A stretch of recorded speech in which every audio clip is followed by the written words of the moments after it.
everyone. Sorry for, as I always say, sorry for this background as always.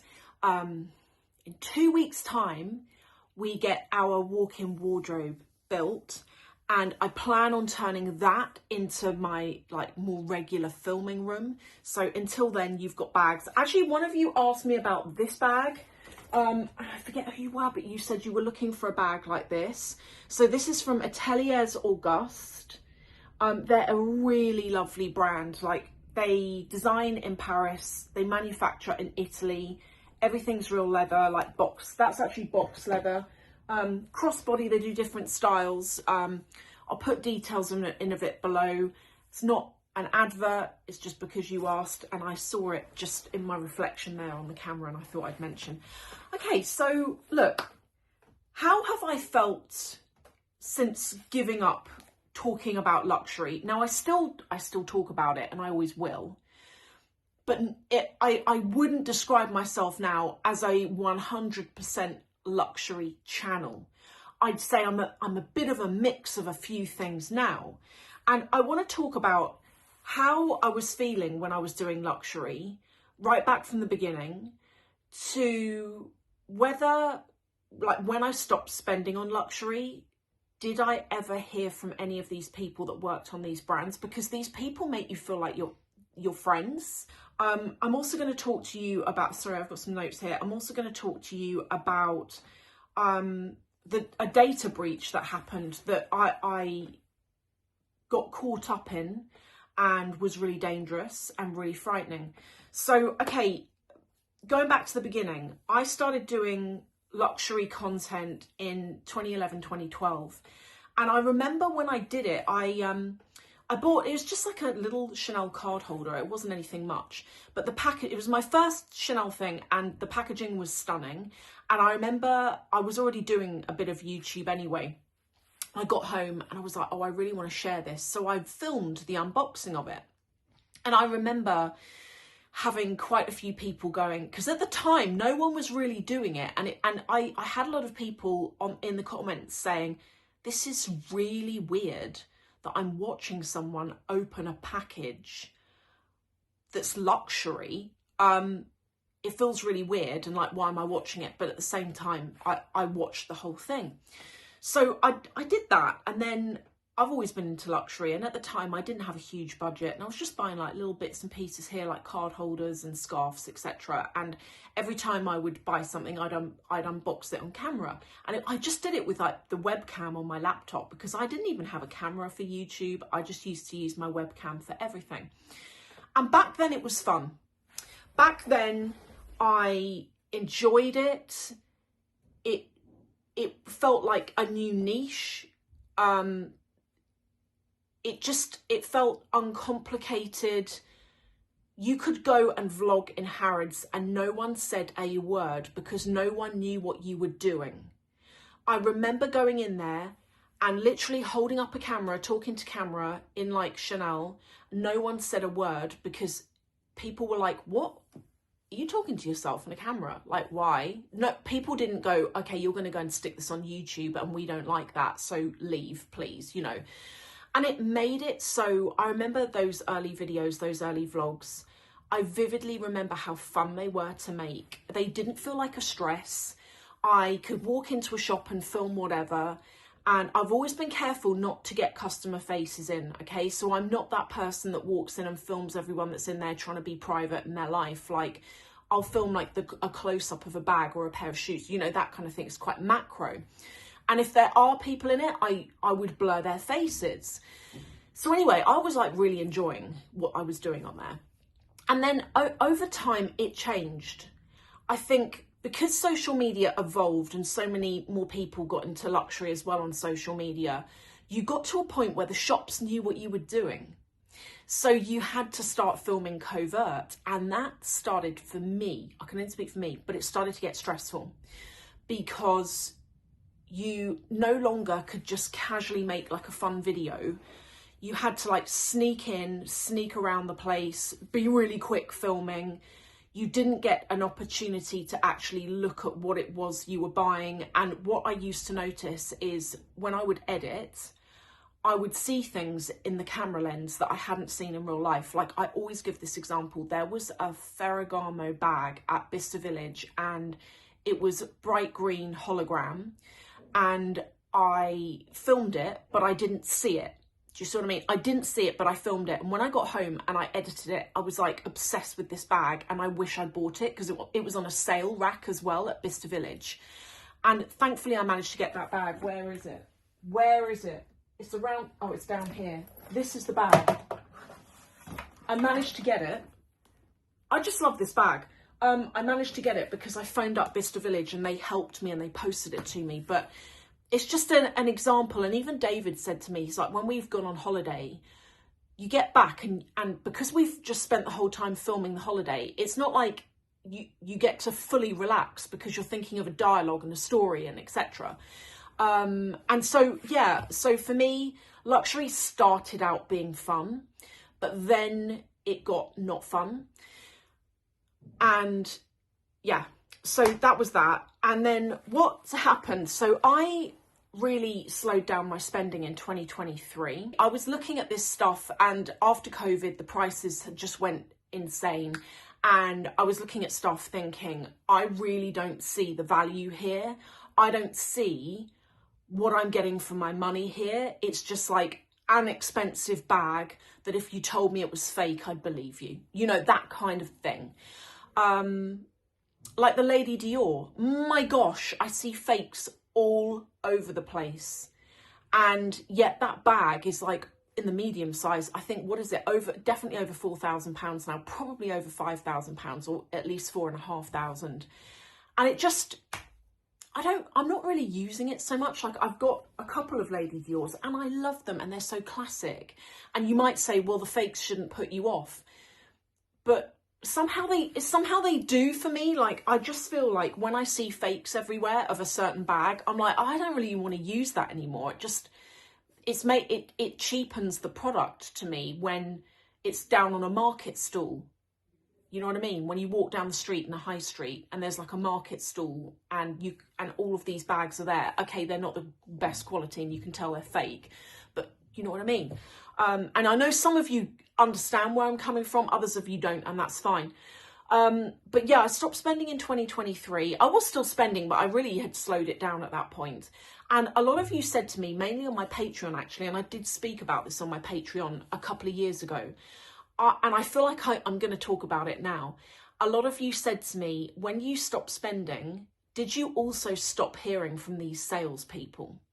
Because, guys, some of you might remember, I felt like, and how wrong I was, I felt like some of these salespeople from some of these brands were my friends. I'd gone from hanging out with them, sometimes going out for drinks, going out for dinner, but it was always off the back of buying something. Okay, and this is just my, you know, my take on it. It was like, it was always like, oh, you bought X, Y. They didn't say this, but it would be like, you bought like X thousands of pounds worth of stuff in a month. Oh, there's a private party coming up. Want to come to it? You know, that kind of thing. And then what started happening is, as soon as I slowed down spending, I hadn't even stopped spending at this point, but as soon as I slowed it down, I stopped hearing from people, and I will confess at the time it really upset me because I thought, oh my gosh, I thought we were like pals, you know, and I'm not hearing from you. And that's not the case with everyone, okay? There are two brands, which I might as well name actually, Fendi and Gucci. Two brands where I really connected with my salespeople there, and I still hear from them now. And I actually haven't spent in either brand in like over a year, maybe 2 years, but I still speak to them now. And it makes you feel like that relationship was more than just money. But some of the other brands, no, haven't heard a word. So that really, really upset me. Not gonna lie, really upset me. And I'm really grateful for the brands that are still in touch, because I feel like, yeah, although they do contact me to try and sell me stuff, at least they're still contacting me, you know? And I know I've been foolish with this assumption that we're all good friends. So the other thing that happened, there was a data breach. Some of you might remember it. When was it? Summer of 2024, something like that. Do you remember there were these data breaches that were happening to like loads of different companies at the time? It was like, I think they had a suspicion. It was like a group that were known as some sort of name. I can't remember the name. And they sort of confessed to being the ones who, you know, ripped data. But it happened to Harrods and it happened to Dior. Now, it happened to Dior. And before it happened to Harrods, I had a really scary phone call, and so did my friend, and I've got to tell you about this. Okay, so what happened was, I was at home, I was actually at my desk, I never forget it, and I was getting loads of spam calls. And since this day, if I got a mobile number or a landline number that I didn't recognise, I used to answer it because I thought it was work. Okay, so I got a call this one day and I answered it. And it was this very well-spoken guy who said he was calling from HSBC and something had happened on my account. You know, the usual stuff. And I immediately thought, oh, for God's sake, I'm not even with HSBC, okay? So I knew it was a scam right off the bat. And I thought, I'm going to wind this guy up. Okay, biggest mistake I've ever made. I, like, antagonised him a little bit and was like, oh, you know, like, acted stupid. And he, in seconds, turned rageful. His accent changed. He suddenly went South London. He wasn't well spoken anymore. And he said to me, he read out all of my information. He was like, this is your full name. This is your address. This is how much money you spend a year, blah, blah, blah, blah, blah. He was like, I'm going to start doing this to you. I'm going to start doing, and it was all to do with like credit and stuff. I'm going to take out credit cards in your name and store cards. And my heart was like this, like, and I don't get shaken up by stuff, okay? But I was like, this guy's for real, okay? So I've got him on loudspeaker and I hit record. I was like, can you hold 1 minute? Can you hold? He was like, why, man? Why? And I was like, hang on a minute. And then I hit record and I think he knew something was up. So then I go downstairs to David and the guy's still on speakerphone, okay? And the guy is mad angry, really aggressive. And David looks at me confused, like, and he was whispering, like, who's on the phone? And I whispered back, I was like, it's like a scam call. And this guy keeps repeating all of my information. David's looking at me like, what on earth? Anyway, I acted stupid at this point. I was like, I don't understand what you're about. In the end, he hung up on me. Anyway, then my friend, and we both shopped at Dior, okay? I have no proof it's connected, but the fact that they had, you know, spend history and stuff makes me think it is. It's definitely from one of these high-end brands. So anyway, my friend gets a call. She answered it. And you know, another thing with her, she phoned me up sweating and really, really shaken. Because not only did they know all of her information, but she has a Instagram account that's private. And it's not even her name, okay? The Instagram account isn't her name. They knew her Instagram account. How would they know that? They were like, you're called this. This is where you live. This is your date of birth. Oh yeah, and your Instagram handle, blah, blah, blah. And she phoned me up. Swear to God, she was like, I'm going to throw up. Like, I don't know what to do. And all of this happened. And I have no proof of it, okay? It's alleged from me. I have no proof of it. But it all seemed to time with that data breach that happened back in 2024. And since then, I still get spam calls. But now I never answer a phone number if I don't know it, because I didn't realise either. I've been seeing people saying that, you know, when you answer the phone and it's silent and you're like, hello, hello, they're recording your voice for AI reasons so that they can phone up your bank and sound like you. Apparently they can literally, just from you saying hello, they can get your tone, like they'll be able to get it off this video, but you know, they can do this. So never, if you don't know the number, take it from me, do not answer it. If it's important, if it's someone that is legit, they will always leave you a message, okay? But oh my word, like that happened and that freaked me out. And that's another thing that put me off. I thought, if it is you, this company, if it is you, you take so much money off people and you can't even look after our data. Like, it's dangerous. And I heard stories in the news of very, very, very high earning customers who were targeted from all of this. So anyway, that was that. But how do I feel about it now? Like my channel and what I'm talking about. I feel like I can be more wholesome now. I feel like my content has changed a little bit. I still talk about luxury, and I always will, but not like I was doing, where every single video was about a handbag. I feel like I'm freer. I can talk about what I want. I'm enjoying what I'm talking about a lot more. I can do like little bits around the house, like home improvements, or just chat to you about something that's not luxury. I feel like it's more fun. I feel like for me, this channel's got more fun.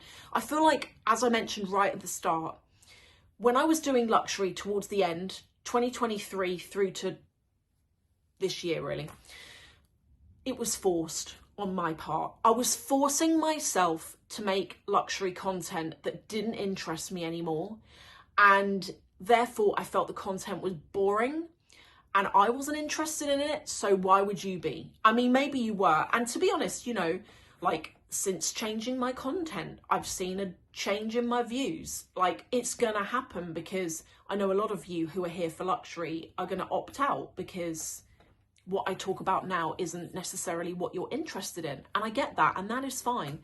I would rather have a smaller channel of people that are here to hang out with me than a large channel of people that don't love it here. So yeah, that's my situation. Let me, do you know one thing I'd be interested to hear? After that data breach, any of them, okay, any of them, did you get any sketchy phone calls at all? Or like WhatsApp messages or anything like that? I would love it if you would share it in the comments, because honestly, what happened to me and my friend, and it happened like quite close together, straight after that particular data breach, of which I have no proof that it's connected. Okay, I need to say that, no proof it's connected, and I never will have proof it's connected. I'm making an assumption based on the information they had about me. But yeah, let me know if anything happened to you. Thank you all for watching, and I'll see you in the next video.